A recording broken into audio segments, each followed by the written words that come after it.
Tout autre chose, une délégation de la Banque mondiale était en visite dans le parc national de Taï. Ça peut vous surprendre, mais sachez que l'institution intervient aussi dans l'environnement, pas que l'économie, à travers le PIF, le projet d'investissement forestier. Et dans l'évaluation de la première phase de ce projet dont notre pays est bénéficiaire, accompagné de l'OIPR, ils ont pu jauger le niveau de ce qui a été fait pour la préservation de la flore et la faune du parc. Yanis Conan, Désiré Conan.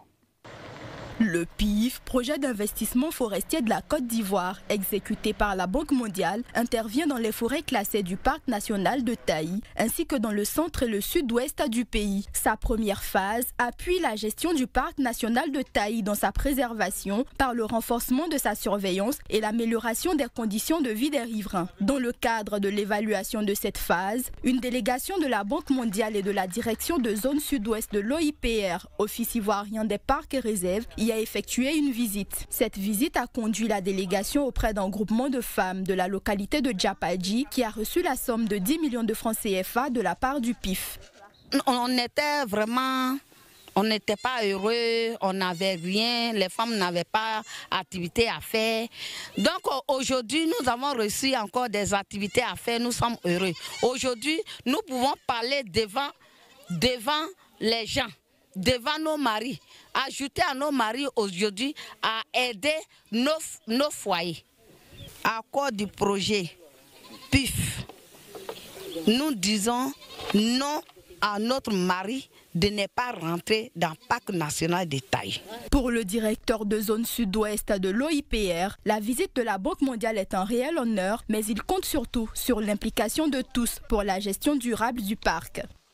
Disons qu'on remercie déjà la TTL du PIF.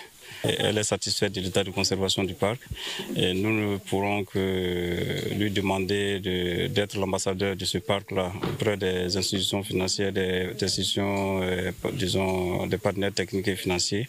C'est un parc qui est en bon état de conservation et il faut l'engagement de tout le monde, que ce soit la communauté locale, les partenaires techniques, la presse notamment pour la communication, nous aider à mieux connaître le parc et à mieux le gérer pour les générations futures. À la fin de la visite, la représentante de la Banque mondiale s'est dit satisfaite de l'état de conservation du parc et a souhaité que la sensibilisation des populations se poursuive. Je suis heureuse, je peux même dire comme un poisson dans l'eau. Wow. Quand tu vois ça, c'est la paix même que moi je ressens. Merci. Je ne sais pas si vous êtes de cet avis. Non, je pense que quand tu regardes, quand tu vas à Rapide Gras, qui était comme ça avant, tu vas à Haute-Dodo, qui était comme ça avant, tu ne vois que des plantations de cacao. Tu vois que tous les cours d'eau sont en train de s'assécher parce qu'ils ont planté là, ils ont rasé les arbres. Mais attends, ici, c'est important qu'on protège ce parc. Si on ne fait pas ça, ce parc va disparaître. Donc je pense qu'on va, progressivement, on va atteindre un paysage agroforestier. Et notamment, on a vu que les populations étaient prêtes. Les populations sont pour l'agroforesterie. Je ne m'attendais pas à ça, je ne savais pas qu'il y avait un tel engouement. Donc, je pense qu'il y a de l'espoir. Pour rappel, le parc national de Taï s'étend sur plus de 500 000 hectares et abrite de nombreuses espèces animales, notamment les chimpanzés et le plus grand effectif d'éléphants de forêt de la Côte d'Ivoire.